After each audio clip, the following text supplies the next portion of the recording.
Hello, everybody, and welcome to tonight's Get in Tune. Sorry about that. I just heard my door, I think, open up. We have the window open. It's very windy outside today. Um, so, hi, guys. I am looking forward to my show tonight. Got an exciting guest for me to chat with. But before I bring him on, as usual, let's just make sure you guys know it's Wiz Wednesday right there. Please, if like and follow on Instagram and Facebook, whichever one platform you use. Every Wednesday comes out in the morning, Eastern time by 9 a.m. So you guys know that.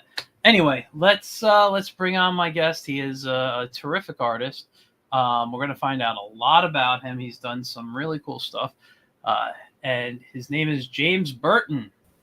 Hey, James, Hello. how you doing? Uh, I am having one of those weeks where I am absolutely to be relieved to be home surrounded by my comic books. That is great. That is great. I try to live that life every day, just be surrounded by comics. Exactly. Now, for those who've never heard of you or know who you are or not really familiar with, or can you give us a little bit about your background? Tell us, who you are, what you do, and we'll just get into it. Sure. My name is, like you said, Mike, my name is James Burton.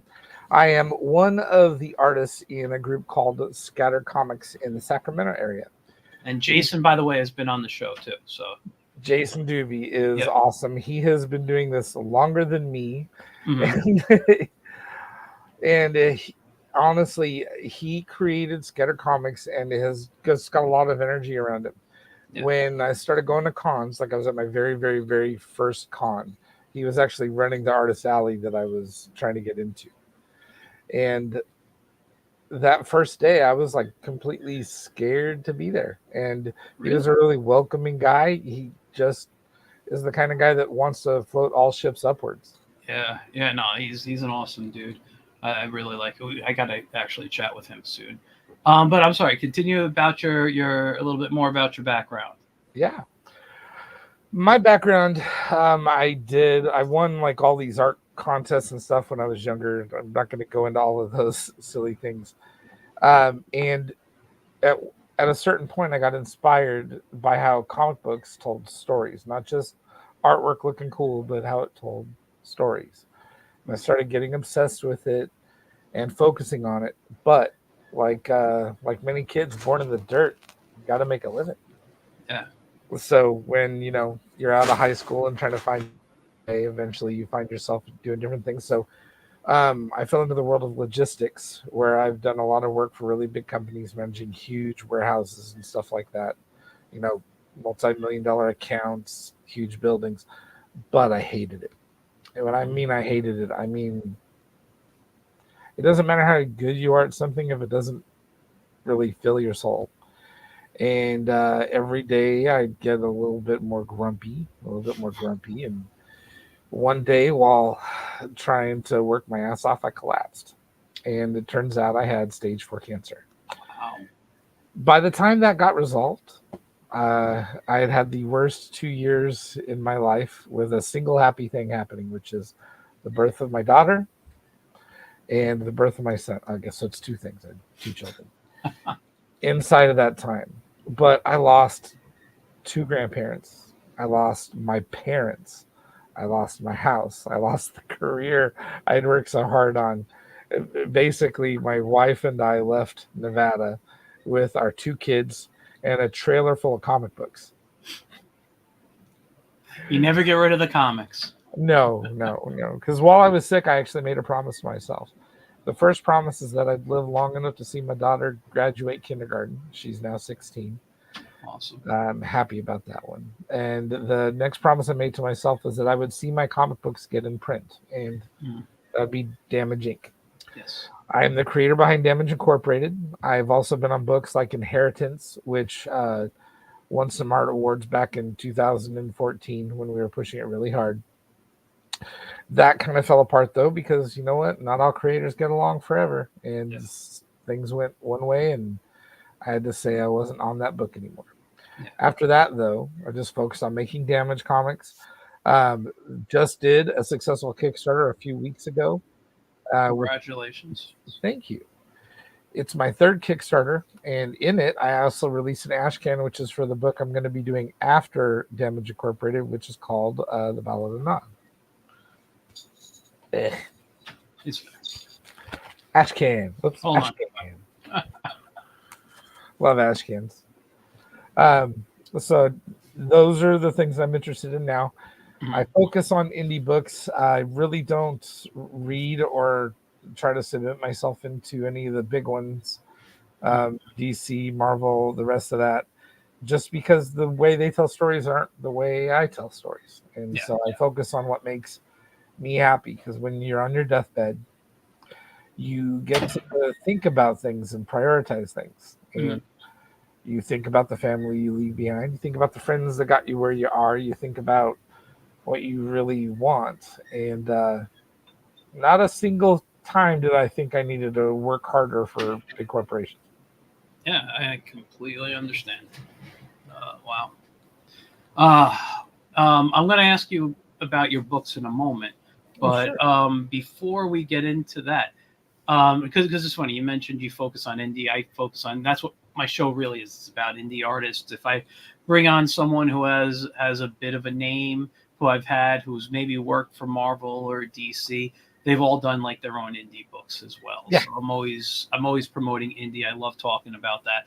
I live in the indie world. I rarely read a mainstream book these days. Yeah, most of my stuff is indie that I read, but I also read a lot of strips. I'm a big like newspaper strip artist like fan, and that's what the Wiz is, guys. So right there at the Wiz Comic, like I said, every Wednesday. And I haven't even I keep forgetting to do this, you guys. I'm sorry to interrupt this show, but on Amazon, The Whimsical Wiz, or type in just my name, Michael Grassi, and you can get all last year's collected, all in color too, with a few bonus pages at the end that talk about how I make comics. That's all blank. I could draw pictures if you wanted to, but there, how I make my comics, some sketchbook stuff, all right there. Dude, I love that cover. Thank you. So much energy. Thank you. I actually, I gotta give credit to a friend of mine. I'll give a shout out, Delphin Barrel, if you're out there listening. I asked him an opinion on something, and we sat down like literally on a virtual call, kind of like this, and just he's like, "Yeah, what if you did this?" And I'm like, "Damn, just his ideas are always so great." So he really helped me out. But even though you're not into like reading mainstream these days, do you have any influence? Like, who are your artistic influences, or even writing influences? Were they mainstream or? Well, they were and they weren't. The best way to describe it, recently I found out the category, like so 12-year-old me, right? He's trying to figure out, what kind of an artist he wants to be. And you look around and you see Jim Lee and you go, oh, he's so amazing. Look how those clean pieces of artwork. You see Todd McFarlane and you go, oh God, I wish I could be that creative. You see Sam Keith and you go, oh my God, that guy can draw so amazingly. You see all of this stuff, and then you start knocking your own version of you inside of your head because it doesn't look like that. Yeah. And then, and that was the first time I saw a Kevin Eastman book. Yeah. When I picked up my very first graphic novel of the TMNT books, the original black and white stuff. Yeah. And all of a sudden, I start looking into all of this black and white, hyper violent, filled with action, filled with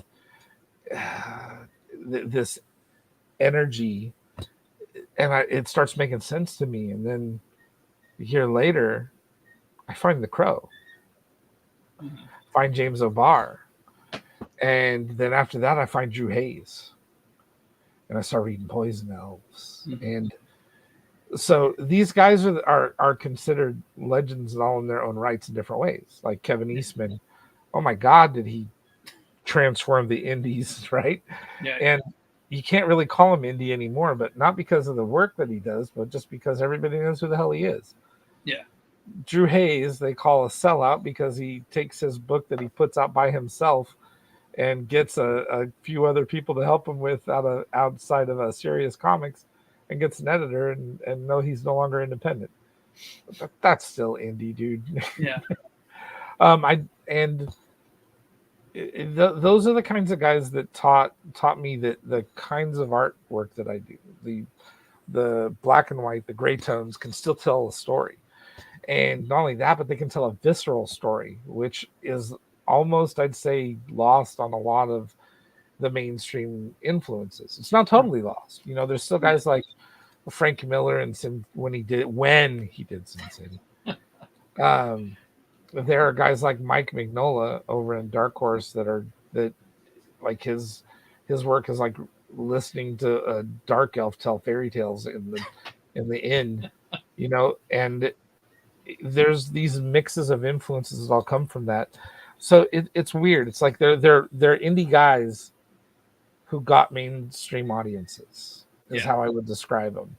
And in a way, a lot of the artists that do get more popular, a lot of the writers that get more popular, a lot of them still are indie guys that just through a turn of luck and persistence managed to grow at the right time in the right place. Yeah.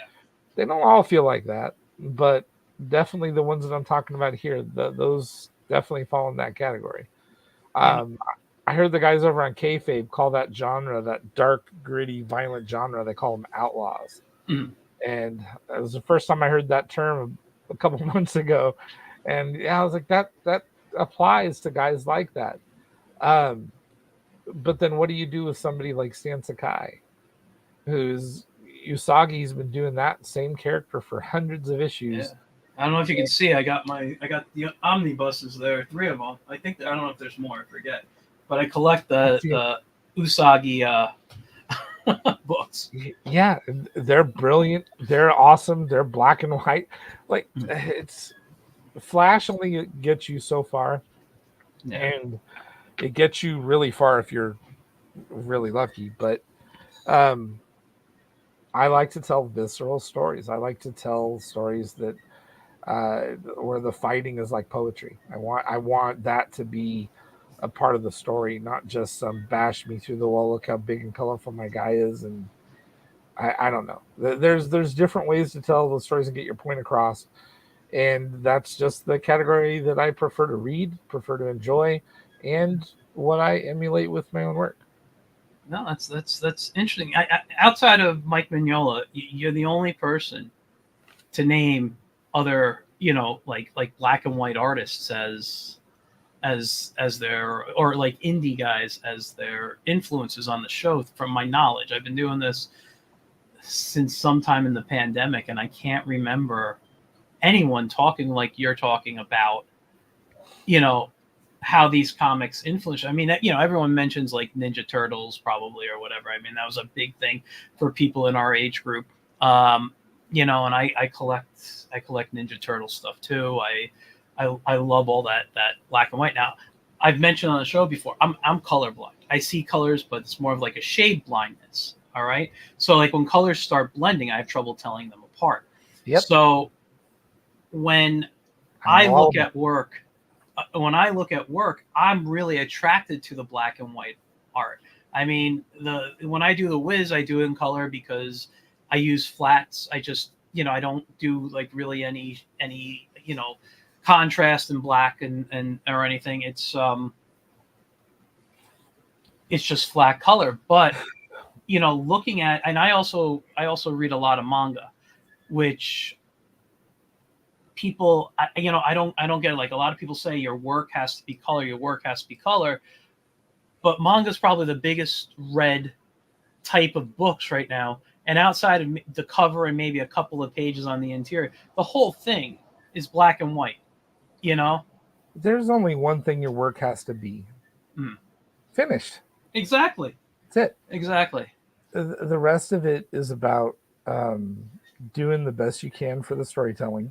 Yeah. And you're going to attract the people who dig the energy you're putting out, as long as you keep doing it. And the mangakas, they work their ass off. They are machines. They put out that's why they have so much filler in their books, but they bust their ass to get the story complete. And they have a slightly different storytelling way than most Western creators do, where they use 4 parts instead of 3. but the work that they do is amazing. You're right. It's black and white. It's got action lines instead of backgrounds in some cases. You see Western artists try to emulate it. Like I picked up my daughter and I were at the comic shop. Oh God, I think it was about 6 months ago, and she wanted to pick up Spider Gwen. I was like, "Go ahead." And she picked it up. She put it right back down. I was like, "What's the matter with it?" She's like, I don't know. It doesn't feel like the Spider Gwen I want it to." So I pick it up.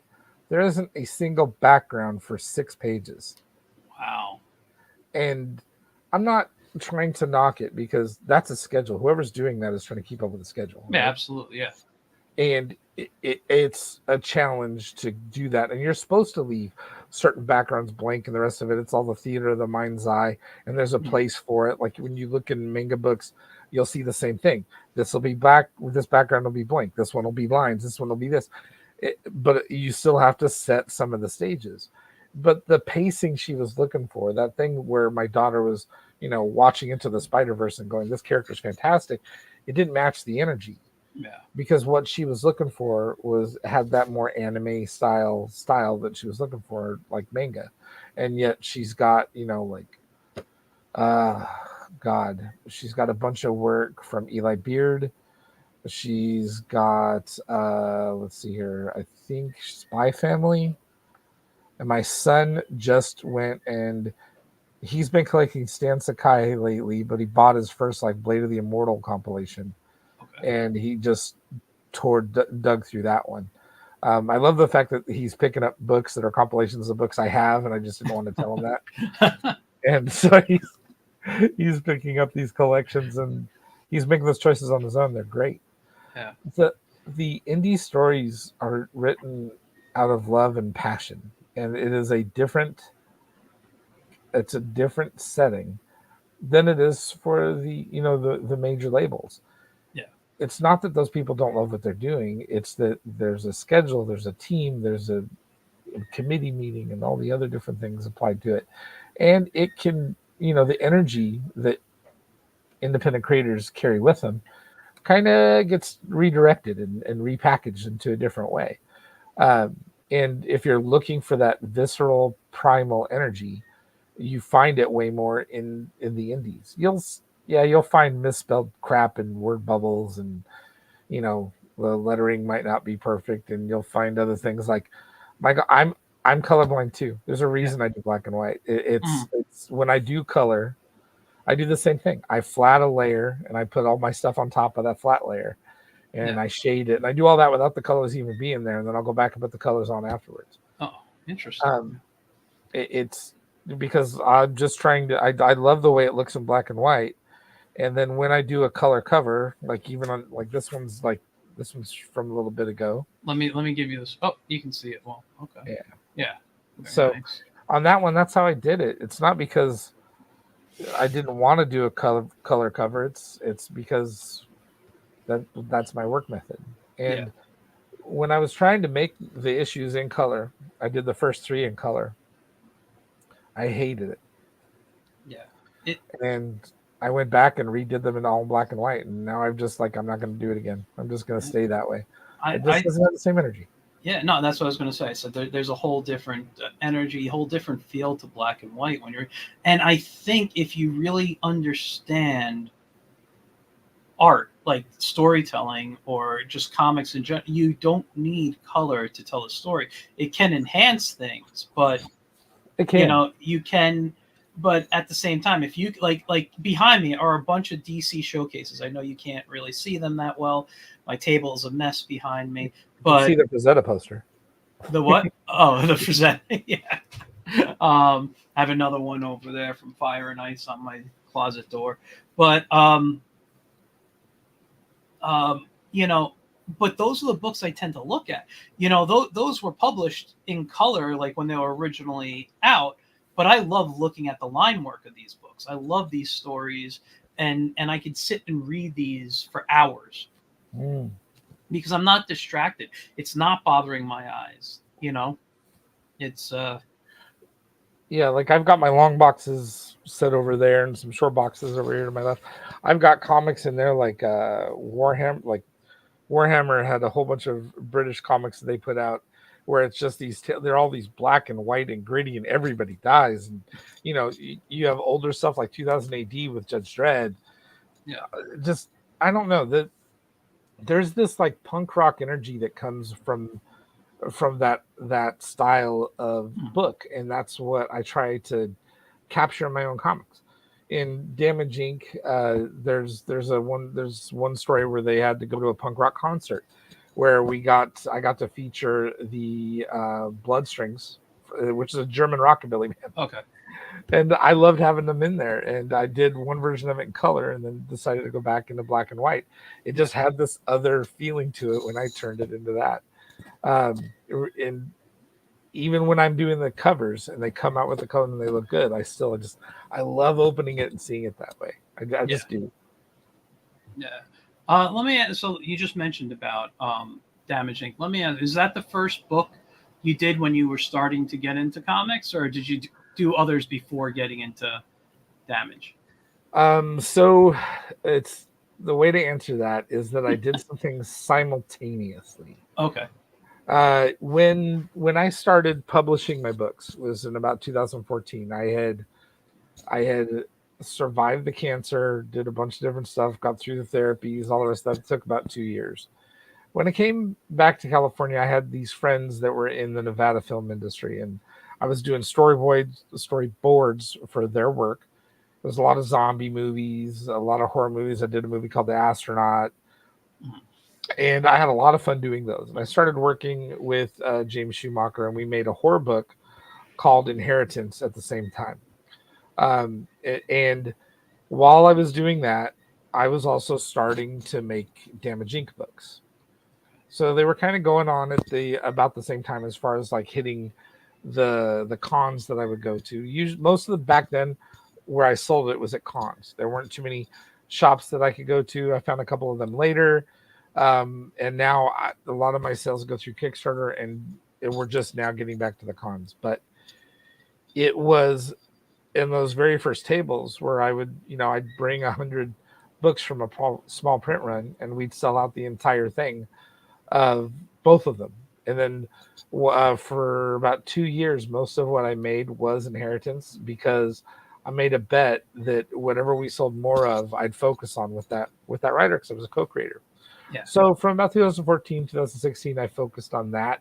We did win awards for it. The Action on Film Festival gave us an award for the best graphic novel in their competition, stuff like that. But eventually, the way we both saw the book going was different.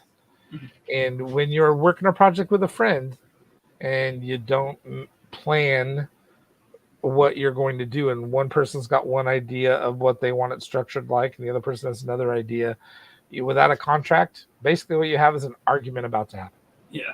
I've been there multiple times. Exactly. And so we got about 4 issues into it, made some very beautiful books.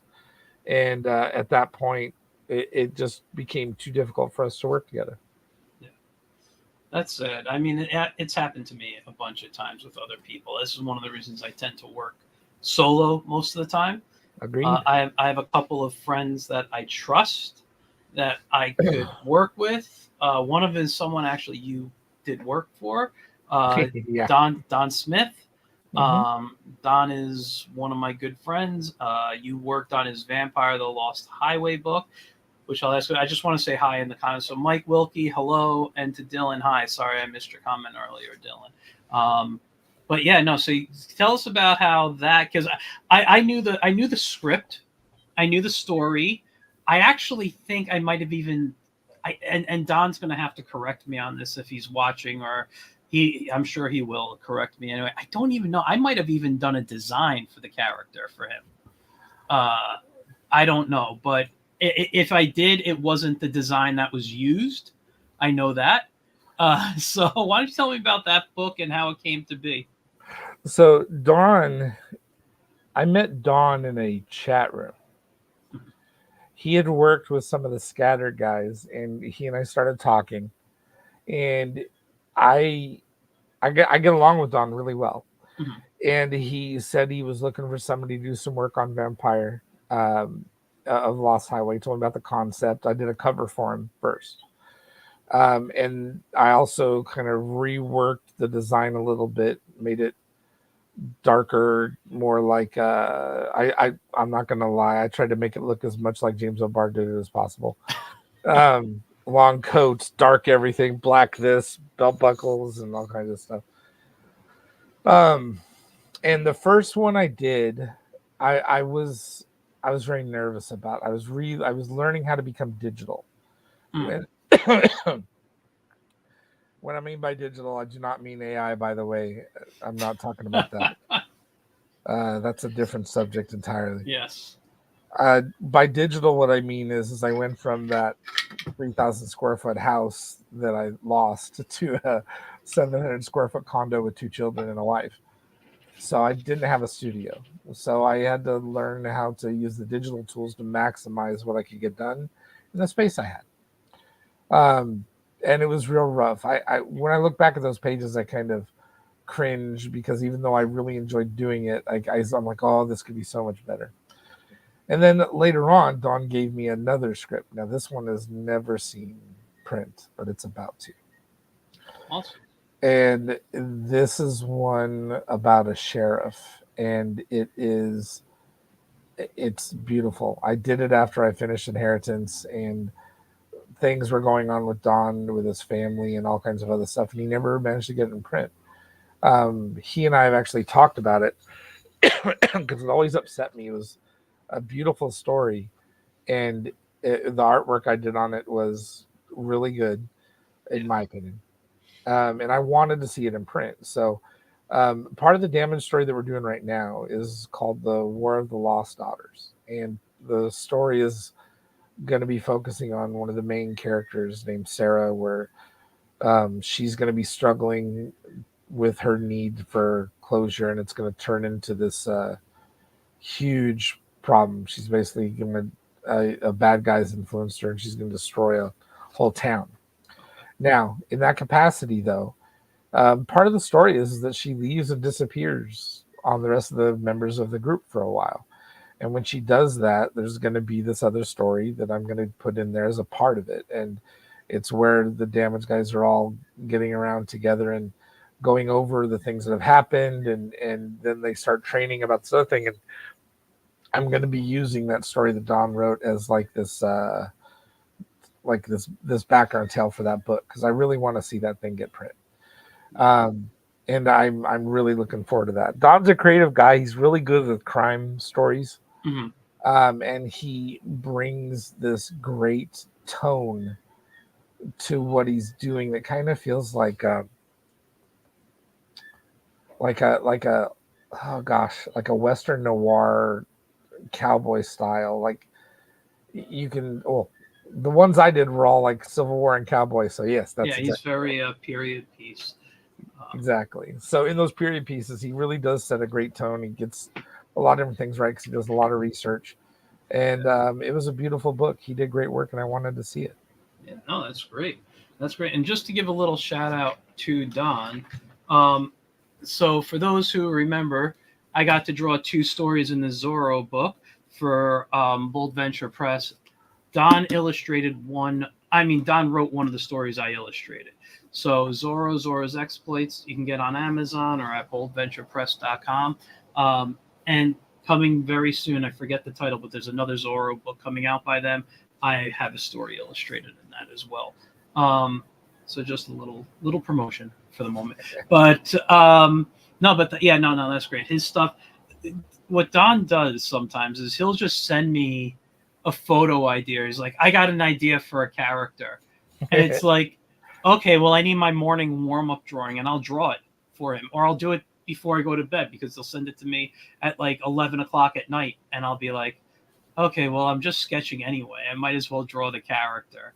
And then he'll let me know what changes to be made. I make the changes. I'm like, okay, give me a story, and I'll draw it. But I'm like, I want something. Like because I work on so many things for myself. If I'm doing something for other people, I have limitations right now. I'm like, I could do an 8-page, I could do a 3-page, I could do it. Let's do it this way. And I just, sometimes he writes stuff, sometimes he doesn't. But you know, I'd like to publish with him more. He's a very talented writer. Yeah, and he's a good person too. Yeah. And the good person part is just as important to me as the talent. Mhm. After that experience with the my co-creator and I going south like that, like you said, there are people that I trust to work with, and I've Mhm. met a few of them since then. I love working with the scatter guys. Mhm. Um, uh, my sister is helping me write Nod. Mhm. I've also been fortunate enough to work on Orange Cone Productions, where I've done some stuff with Chuck Pignot.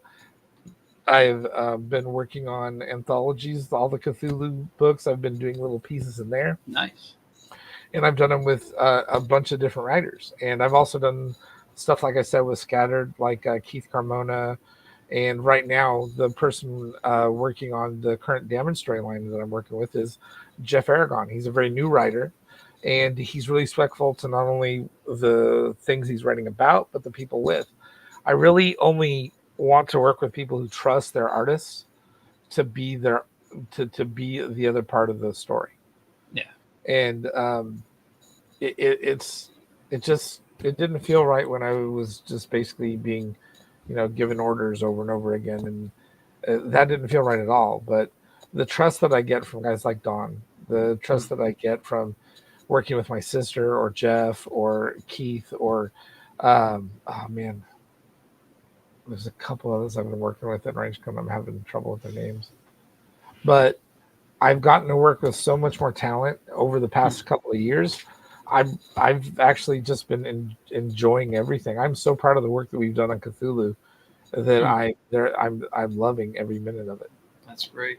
That's great. Listen, I'm happy to hear things like that. When I talk to creators and you hear the stories that they talk about, I am always thrilled when I hear somebody doing what they love and that they get to create things they love with people they really enjoy working with.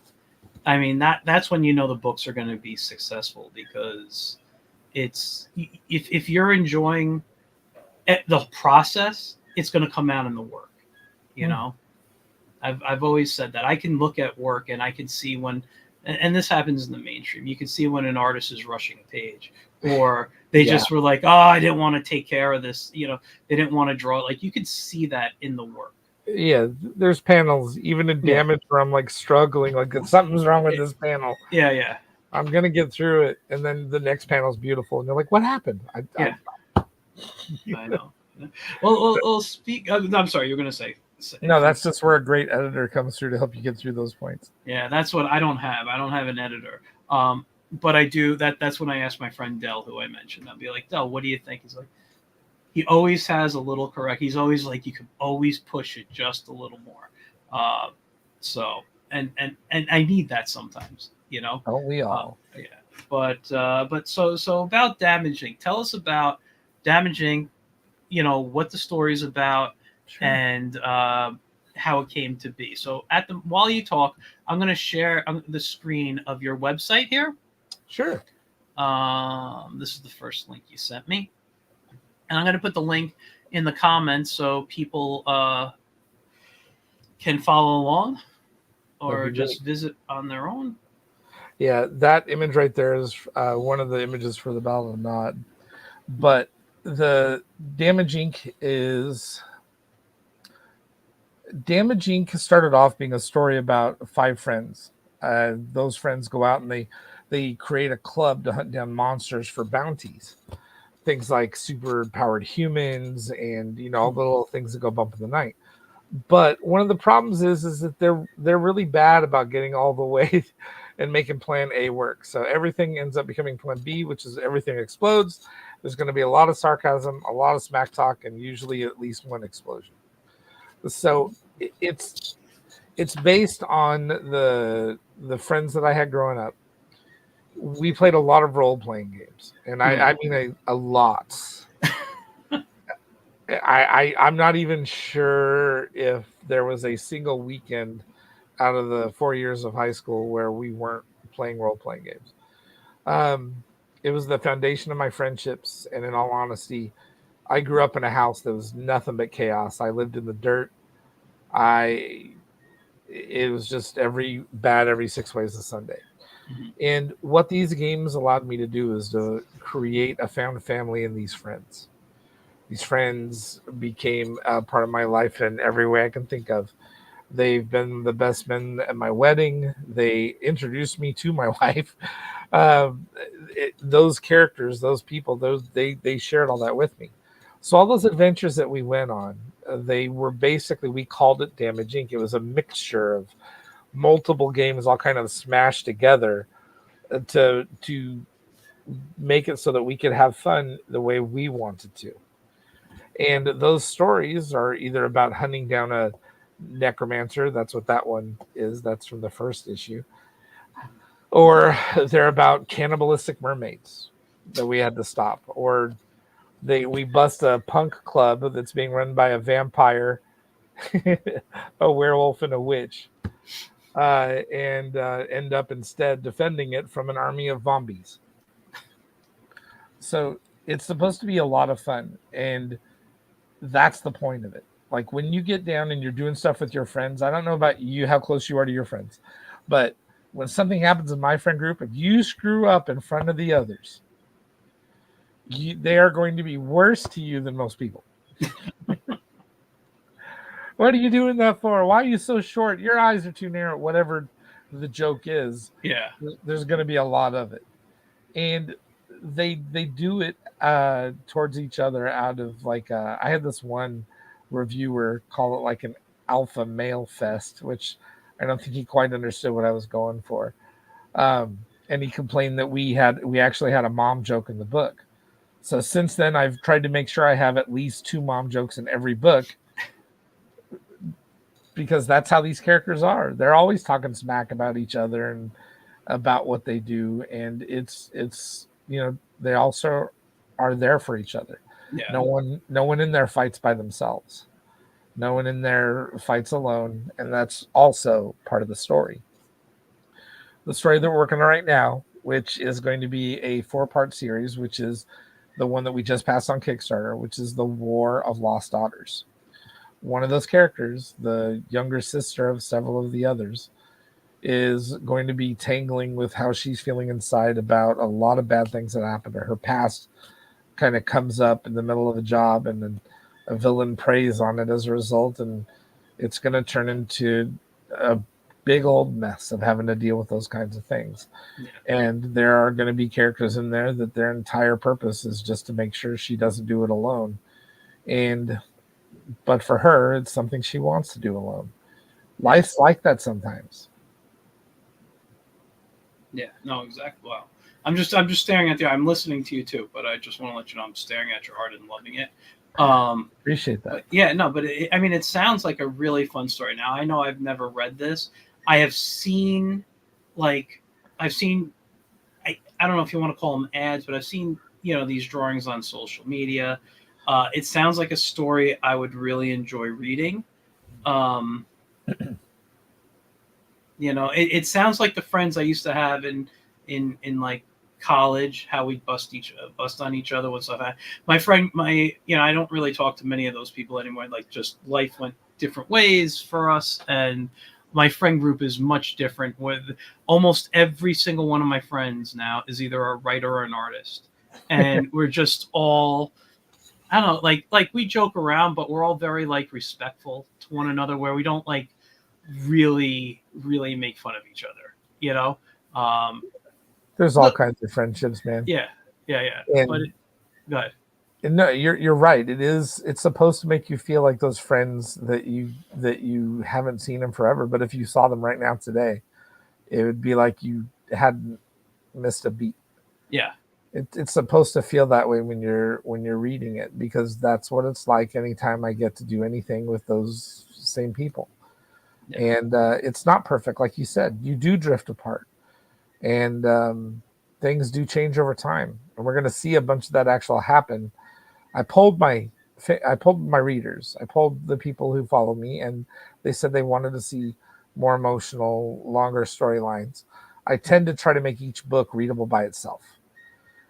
So this is the first time we're going to be going for that 4-part story, Mhm. and we're pushing the characters. We're making them understand that like you said, life doesn't stay in that static little bubble where you get to be with those people forever.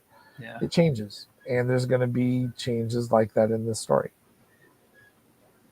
Yeah, totally. Yeah, I'm just I'm loving the look of this. Some of the artists that you were mentioning earlier on, like especially like Eastman. I see a little bit of that in here, and it's just great stuff. Great stuff here. Eastman illustrated like a lot of his artwork for Turtles was used in the Palladium Turtle books, and that's one of the games that we played constantly. That work, those black and white things, they've been around in everything that I've done, whether it's those games or the artwork I'm doing now. Yeah, It's never left anything. So because I enjoy it, I'm trying to celebrate what I love. yeah. No, that's why you do well, man. Let me ask you this though: you're working? Are you still working digital or? I am still working digital. Okay. I now work on like a huge Human tablet. I've got a little bit more space, but I also have teenagers who, Yeah. who everything is theirs. So it's I do original pieces of art. Like on the Kickstarters, I offer sketches and some of those other things, and I try to build cards and sketch cards and stuff, and do a lot of what I do. When I'm at cons, I'll leave a stack of postcards at the front if I'm allowed to, where it'll say, come to this table and you'll get a free sketch on this card, or things like that. So I do that, and I do commissions on occasion. I just don't do commissions very often because I'm really focused on getting the books done. No, I get that. Yeah, no, totally. And just asking, for the fans out there, some people who watch me are a lot of the people who watch are actual artists and writers. That's my biggest fan base. But I also have students, so sometimes I ask questions for the educational portion. And just curious, since you're working digitally, you're working on a Huion tablet, which are great. I've played with them. Actually, no, I've never played with the Huions. I've played with other ones. I have my Cintiq right in front of me. I love this thing. What software do you work in? Clip Studio. Clip Studio. So everything. Oh, I'm sorry. Now what's it called? Is it? Yeah, it is Clip Yeah, Studio. it's Clip Studio. Used to be called Manga something, but yeah, it was Manga Studio, and now it's Clip Studio Paint, or it's shortened to Clip Studio. Right. No, and a lot of people I see moving away from programs like Photoshop to go into Clip Studio because it's a one-time purchase, unless you want to do the upgrade. Yeah, I was going to say it was a one-time purchase. Now, if you want to get 2.0 or higher, now it's not a one-time purchase. It's a subscription purchase now? Yep. Oh, because on the iPad, it's a subscription purchase, but I thought desktop was still one-time. I know that they have, like, it depends on which version you buy. They want the people who love getting all the assets and who love using because what it is Clip Studio is made just like its old title, Manga Studio. It's really made to help people get work done as easily as they can. Yeah. So there's a lot of assets that they create and maintain, and a lot of tools to help. Like they've got 3D images that people can compose and then draw on top of to get the structure right. Like a wooden doll. Yeah. Or there's other options where they just want a background that fits the scene, and they don't want to spend any time trying to create it from scratch. So they'll find one of the assets and put that in the book. A lot of the same kind of way that some of the older artists like myself and others who used to work in the physical realm keep files or keep images. Like I've got a box over there that's filled with gun magazines because I like to draw gunfights, or I've got tons of Volkswagen magazines that I will draw Volkswagens from. Motorcycles, doesn't matter. They kind of do the same thing, but they do it digitally. And if you want to be able to have access to all those new tools and all the new things past a certain point, that's where those subscriptions come in. Interesting. I don't prefer to. I love having lots of brushes, Mhm. and the more the merrier. The assets, I don't know. Like, I'm not as big of a fan of them, Yeah. um, but I do love backgrounds. So I don't really need the newer version of it. So it's not as a priority. Maybe one day when if I want to speed up how fast I'm going. But right now, I like doing it with the style that I do it in. So I really like it. It really does feel like I'm drawing straight on the screen, and I do love the choices it provides. You know, it's not perfect, but it's the closest I've got to being able to work um, in the physical. Okay. No, that's great. Because I play between because of doing professional work, Mhm. I use Photoshop quite often, and I draw the whiz in Photoshop. But I have an old version of Manga Studio. Might even be the first version on my computer here. I don't even know. But sometimes I go in and play with it, and I find the drawing, like just the way drawing, it feels better than drawing in Photoshop. I don't know why, but There's something about the timing of the way the brushes work, or yeah, it feels more natural. yeah, I felt the same thing when because I was using Photoshop before, and then I got a hold of a copy of Manga, and I just wasn't sure about it. But I love how it organizes all of your files like a book. yeah, I love that. It makes so much more sense. I stopped like losing which layer I'm on or losing the files altogether in Photoshop. I used to be horribly organized. The Clip Studio keeps everything where it should be, and I don't know. It just makes it simpler as far as that goes. And the pen, it just feels natural. yeah, And if I tell it I want to do a watercolor brush, it acts like a watercolor brush. It just has a different feel to it than Photoshop or Illustrator. yeah, absolutely, absolutely. So getting back to Damaged Ink here, how long have you been doing that comic for? I've been doing it in print since 2014. I have been drawing and making stories for it since I want to say 1993. Wow. Is that going back to your gameplay, or is that like Yeah, you coming up from your own ideas based on the gameplay? that's it's both. I'll use my ideas for the gameplay, and then how it goes turns into ideas for the stories. Interesting. I've got all these notebooks behind me. A bunch of those are literally just filled with all the games and adventures and drawings from when we were kids. Wow. Wow. I'm just looking at your background right now. So, but yeah, and how many books have you put out on Damaged Ink? Damage Inc. We have volume one. I split it up to the work that was done before the pandemic and the work that was done after the pandemic. So volume one has 4 books. Volume two has the first one already out, and the second one just went through a Kickstarter. I'm working on fulfilling that one right now. I've got 2 more pages of artwork to do because we exceeded, and it was a stretch goal. And when those 2 pages are done, it's off to the printers, and books will probably be going out sometime in May. Nice. Nice. So, next up, tell us about the Ballad of Nod. So grief sucks. Yes.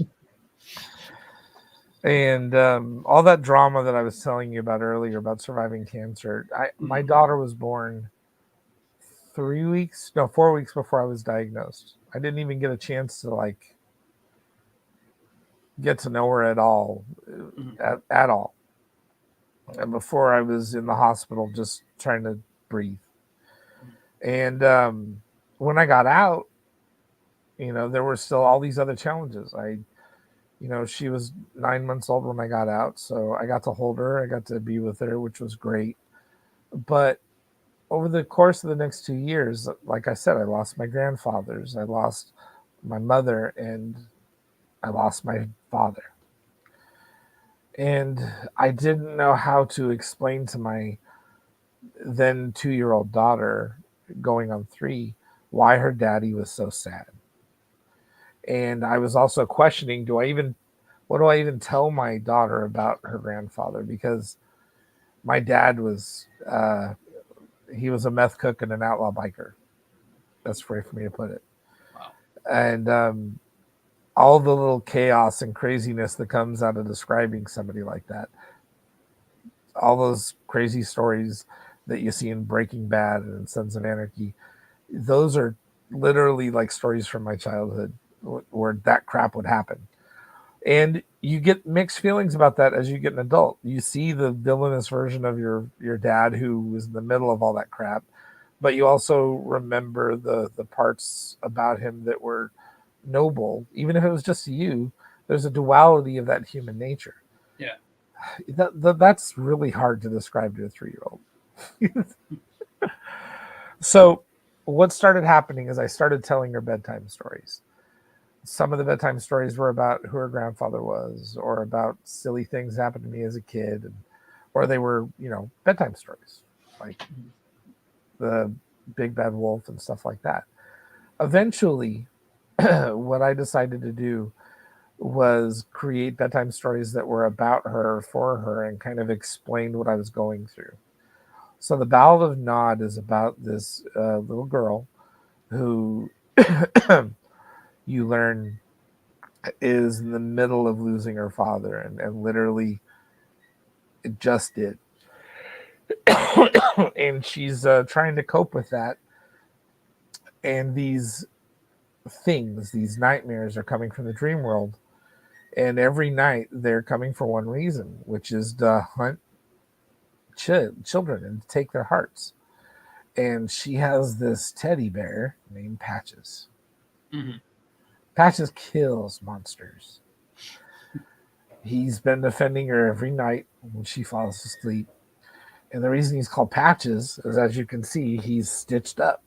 Yeah. He's cut up. He's got patches all over the place because these fights tear him up. And every day when she wakes up, he's more tore up. And the mom keeps fixing him. Well, one night, the prince of, let's see here, he's called the Phobator. And the Phobator is the Greek name for one of the Greek gods of darkness, one of the original nightmares, the boogeyman. And he comes for her himself. And it doesn't work. The Patches fights him off, but she wakes up. And when she wakes up and sees all this for the first time, it shocks both the Phobator and Patches. So the Phobator drags Patches into the dream world and basically dares her to come after him. So the story is about her trying to save her best friend, this teddy bear, from the boogeyman. Wow. And it's going to be about uh, 6 or 8 books. I've got 6 scripted, and I'm working on getting the last 2 scripted. I've got the first 2 books done, and it's I write it with my sister Kira, and it's basically based on all the stories that I told my daughter to try to inspire her, to show her that there are dark things in the world, but that the strength of her choices, based on the things that she learns and the hope that she has, will allow her to find ways to deal with them, get through them, cope with them. There's going to be different pieces because she's going through the dreamlands. Yeah. So she's gonna face small monsters. She's gonna face beautiful things. She's gonna face a lot of different stuff as she goes through it. And the point of it is that I was trying to use those bedtime stories to both inspire, strengthen, and teach her as she got older. And she loves those stories. She actually has a Patches. Oh, really? That's cool. Yeah, the Patches is based on my wife was going through a surgery, and I found this beat up teddy bear in a guest gift shop. I brought it to my wife. My wife, thank you. Oh, it's so neat. And then puts it on the shelf at her sister's house. And there it sat for 8 years. 8 years. And then my 3-year-old daughter is walking around at her aunt's house and finds this beat up teddy bear on the shelf, the one I gave her mother. And he becomes her little best friend. And she still has him to this day. So That's really nice. Wow. And the art is really beautiful. I really like this stuff a lot. thank you. I am trying to do that one in color, and I'm trying to keep it with a dreamy atmosphere. Mm. Um, I haven't published it outside of publishing, the Ashcan. Yeah. Um, so I haven't settled 100% if I'm going to be doing it 100% in color or not. But I'm trying to work on it and make sure that it's got the right tone. It has to feel like you're in the dream world, and if I can't capture that, then the artwork's not good enough. Yeah. So that's what I'm going for. Okay. I just switched over to another site of yours. Yeah, this would be my store. It's my Square store. When I was doing cons all the time, I had a lot of traffic going there and used it all the time. Like I said, man, when you hit the pandemic and you're meeting people all the time and going to cons, when it shut down everything, it really hit the reset button. So Yeah. now I'm doing Kickstarters. The first con I'm going to is actually going to be in July, where I'm going to be at SilverCon in Reno. And Okay. it's been a long time. Being a cancer survivor, you're not supposed to go where COVID can be found. So Yeah. I've been a little hesitant. Well, I will say this. I've shared it on here. I don't know if I told you personally or privately. I mean, I'm a 2-time kidney transplant recipient. I am a type 2 diabetic, and I have arthritis in my knees and hips and some other issues that I won't go into. I am, obviously there's people out there who have it worse than me, but when the pandemic happened, um, and I got sick, I got COVID really bad. I ended up in the hospital for 5 days. I was, luckily not hooked up to a machine or anything, but it was bad. And I had, because of all the medicine they gave me to protect the kidney and all this stuff, it kind of messed up my diabetes a little more. So Medicine's I've been, um, I've been the same. I've been a little hesitant to go to shows. I did my first big show only a few weeks ago, which was 90s Con. And I'm doing another show in June at Undiscovered Realm Con, which is over locally in Westchester, New York here. It's only going to be about 20 minutes, half-hour drive from my house, so that's why I'm doing it. But I am not really doing big shows anymore. I'm not even sure how many little shows I'm going to be doing. I'm in that same category, man. I'm Yeah. not 100% sure either, but I still want my work to grow, and I still want to meet people, and I do miss doing them. I don't miss going like 10 times a year. Oh, I kind of pushed that idea a little too hard right before. But I think that there's space for all of us, all creators, to find the spots where we get to share in the right places. It's just that we need to be looking for more of what are the right places, going to everyone we can get to. that's actually a conversation I've had privately with my friends. I've even talked a little bit of, I think, on the air. I have lots of different opinions on conventions. I love cons, but I don't know if they're the best places right now. I haven't decided that either. Yeah. I know one of my favorite ones, the one that I went to like almost every year, it closed down, and that makes me so sad. I'm sorry to hear that. It's all good. No, I never went to like WonderCon or San Diego or things like that, just because that type of crowd intensity was a bit much for me. But I'm going to be trying to branch back out again, looking for the ones that are curated the way that I think should be curated, where they support creators, not print walls, not AI. And I'm going to be picky about the ones I go to. And sorry, go ahead. No, that's where my head is. I'm going to try to share, and I would love to share it as fast as possible. But at the same point, like there's one con that I do like it, but it's a bit small and it charges really high amounts for like a 1 day con. And there's a balance there, Yeah. that you got to maintain, and you got to enjoy it. You got to love where you're going. You got to love the people you're going with, and that's another part. A lot of the people that I used to go to, some of them aren't going to any cons anymore. Yeah. And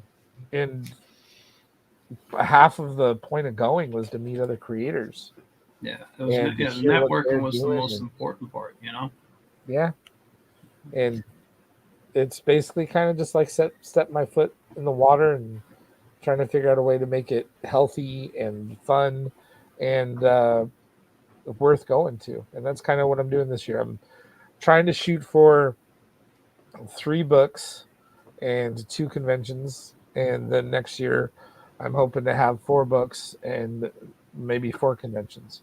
Yeah. That's what I'm hoping to get scheduled. Yeah. No, I'm kind of in the same boat in the sense where my year is planned on content creation. I plan to build more and more product in the sense of books, and not just comics. I have ideas for other types of stuff that I'm doing, and I'll announce them on the air here as I get closer to them. But, there you go. Tease everybody. Tease yeah, them. yeah. That's I can't. I don't want to come out and say all the stuff I'm doing right now. But I have a couple of comics. I have a children's book that should be out by the end of this month. I will say that.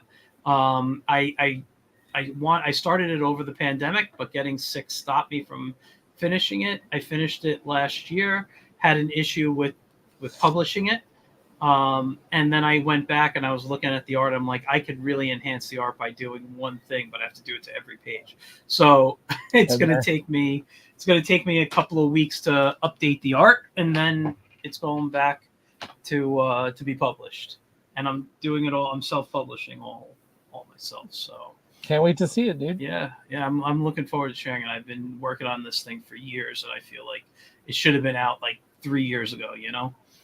Yeah, that's a lot of my friends that like a lot of the guys in Scattered. They give me so much crap about the Battle of Nod not being out because I've been talking about it. My daughter's 16. I've been talking about it for 12 years. And they give me all this crap. I'm like, no, I want to make sure I capture the atmosphere. Like, quit trying to make it perfect. You got to get it done. No. And that's kind of what it comes down to. And no matter how much you love something, if you don't get it done and share it, it's just not the same. You can't chase perfection, and it's just how it is. I agree, and that's one of the reasons I still I love doing the Wiz, because it's something I can put out weekly and keep entertain people while and what does it do? It takes anywhere from 3 to 5 hours out of my day, and the rest of the time I'm working on other stuff. But I'm always giving my fans something each week at least, so they know, and at the same within the same time frame. Yeah. So, and I enjoy doing it.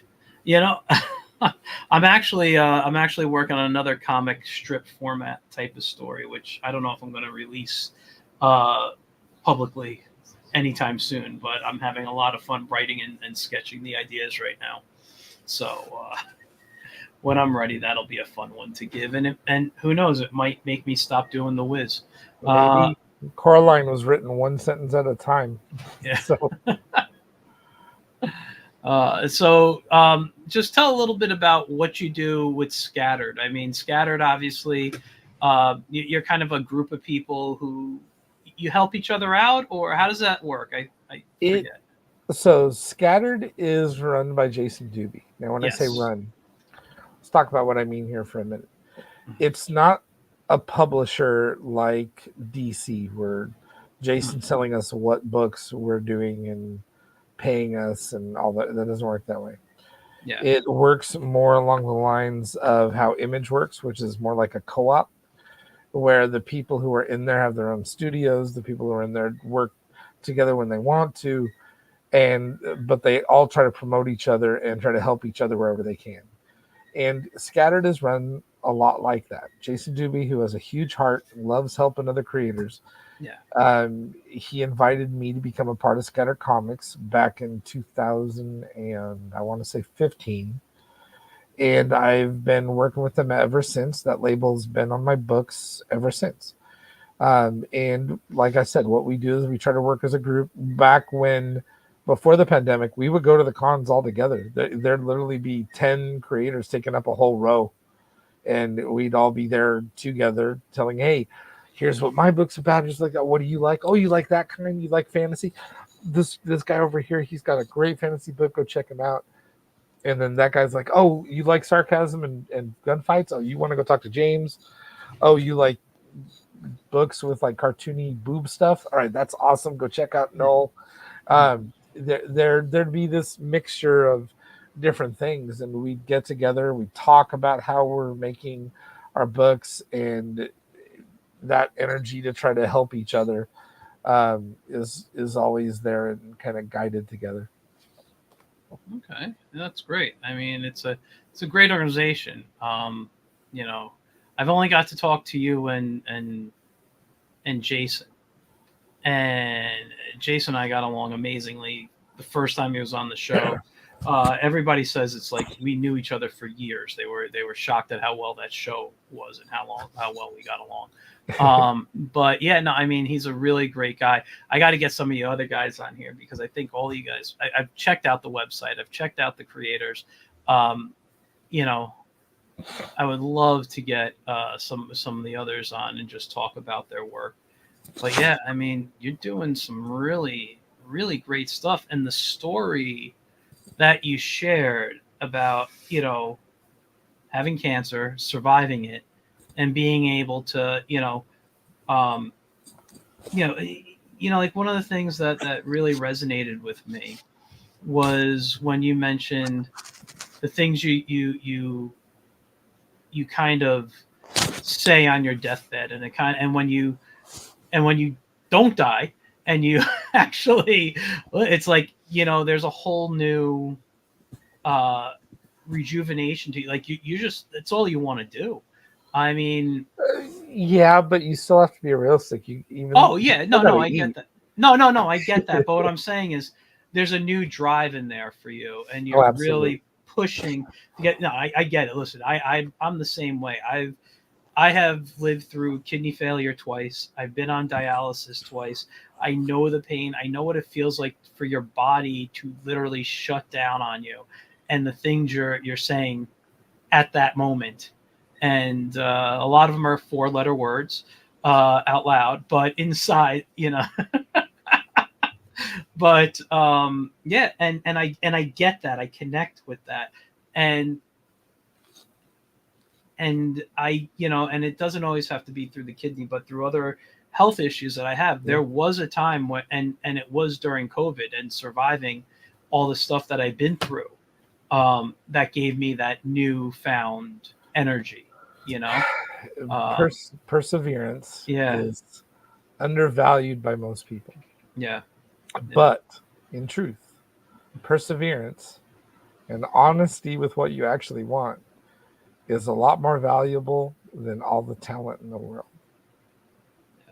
Because like you and I said before, it really doesn't matter how much energy you put into the art you're doing, or whether it's a story or whether it's a drawing, whether it's a book or whatever, unless you finish. Yeah, exactly. And all of a sudden, you've got all these, I'll get to this someday, or I've got all these 20 different ideas. Now, after all, it's like, I'm going to decide and get something done. Yeah. And when you get something done, the first time somebody tells you it's worth their time, it's a validation that you didn't know was as important to you as it actually is. When the very first con I went to, I'd never sold a book in my life. I had no idea. I had damage and I had inheritance, and I was looking at a con Jason had put to, or not a con, but an artist alley Jason had put together. They had open tables, so I bought one.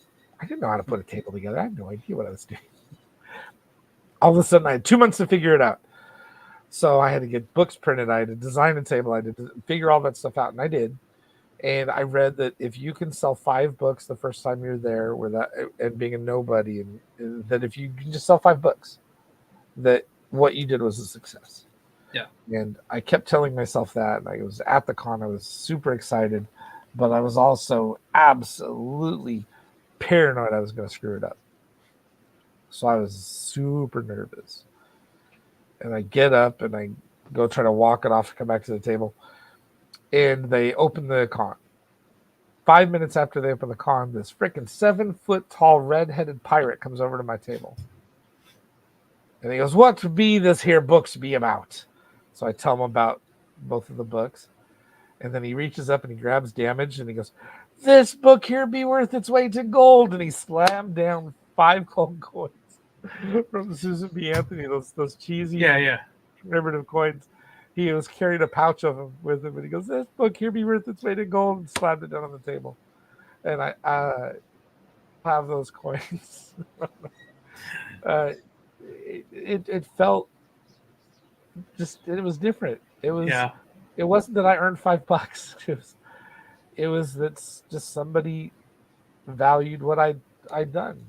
Yeah. And it was just such a validating feeling. It was just, a lot of artists, a lot of creatives grow up and they're honestly, they're trauma victims. It's the reason why a lot of them turn into creators. And that's not a unfair stereotype. It's most of the time it's true. And so a lot of us don't really like ourselves that much, and in our heads we're always saying, "Oh, the book's not good enough. I screwed this lettering up. Why did I do color? I didn't, or I should have done color, or whatever version of it." You're happy with it the second you get it done, and 5 minutes later you want to tear it up and start it over again. But having the courage to finish, is huge. And then having the courage of somebody else saying, "Not only is it worth your time to have done it, but it's worth my time, and I'm going to pay you for it." Yeah. And just totally different feeling. And honestly, if you've never had it before, anybody who's listening, any kid who is questioning it, who I've met at the cons or who I will meet, it's absolutely worth it, but you have to finish. Yeah. That's the important thing. Actually, that's that whole new, like I said, determination, energy, whatever word you want to use, that I got after my illnesses, was because I started a bunch of projects and I never finished. But a lot of it I didn't realize was my health issues keeping me from feeling the actual just energy to sit up and do it. Once I started healing, I'm like, "Oh my God, I could do this. Oh, you remember that book I was working on 2 years ago, or that idea from 10 years ago? I'm now developing these things." And that's like I literally live in this room. I have a day job. I work at home. I'm in my studio working. Before I start, after I'm done, I am in here working on stuff. If I'm not with my kids, yeah. I mean, listen, I don't have kids, but if I had kids, I'm sure that would change, how I do stuff, and I would be making that a priority, them a priority as well. But you need to there. That's awesome, especially when they seem to have similar interests, like with what they read as you do and stuff. It just adds I think more to a relationship that way, when you can talk to them about similar interests. That's great. Absolutely. Yeah, that's great. I now when we go to the comics shop and stuff like that, since my son is now like into the same comics I am, I did not tell him to go buy those. He found these all on his own. He's buying them. Like, there's people at the shop like, "Hey, little man, you got awesome taste." And like they're sitting there and talking to him about it, and then we'll be on the way home and he'll be asking me questions about it. And most of the time I've already read it. And he'll ask me like, what is this about? What is that about? Why don't the turtles cross over with Usagi all the time? And what's the difference between how Usagi's an animal and the turtles are an animal? And and we get to chat about all that stuff, and that's awesome. I didn't get like when chatting about with things with my dad, we would chat about broken motorcycles or cars and stuff like that, which is great. I miss it. But he never once went to me and said, "Hey, tell me about the book you're reading," or that wasn't his thing. So when you get to be able to take something you love and have that with your kids, it's a moment. Pardon my neighbors. No, it's okay. It's a moment to be grateful for. Yeah. Well, no, that sounds great. Listen, I think we're gonna wrap up, but man, listen, it's been awesome chatting with you. I have had such fun. Yeah, I think you and I have like 200 friends in common. We're definitely gonna have to chat more off the show. Yes, sir. But yeah, no, and listen, it is very inspiring to talk with you. Everything you've been through, thank you for sharing, by the way, everything from your childhood up into your illness and to what you do. I mean, it's a fantastic story. But yeah, it's just I'm thrilled that you're okay and you're here now and you're able to do this stuff, because these comics, which I haven't read but will be looking for online very soon, for myself, just sounds so much fun. And I'm glad you're getting to create stories that you enjoy, and there are people out there who are your fans and enjoying them just as much. And that's the point: sharing and doing what you love with it, and not letting all the challenges of life beat you down. You got to find a way to make what you love. Yeah, exactly. All right, let me drop you backstage. Thanks again. Oh, you know what? I forgot to add. You sent me your social media, so I'm going to put that in the comments, you guys. So it's at James Burton II. It's with 2 I's though. Yep. James Burton II, and that's where you can find me on Instagram. Things are a little quiet as far as me posting at the moment, but that's just because I just finished a Kickstarter, and and I'm in the middle of fulfilling it. So while you're doing those things, it's a little more quiet than when you're pumping pages out. Yeah, I get you. All right, man. Well, thank you for coming on. I really appreciate it.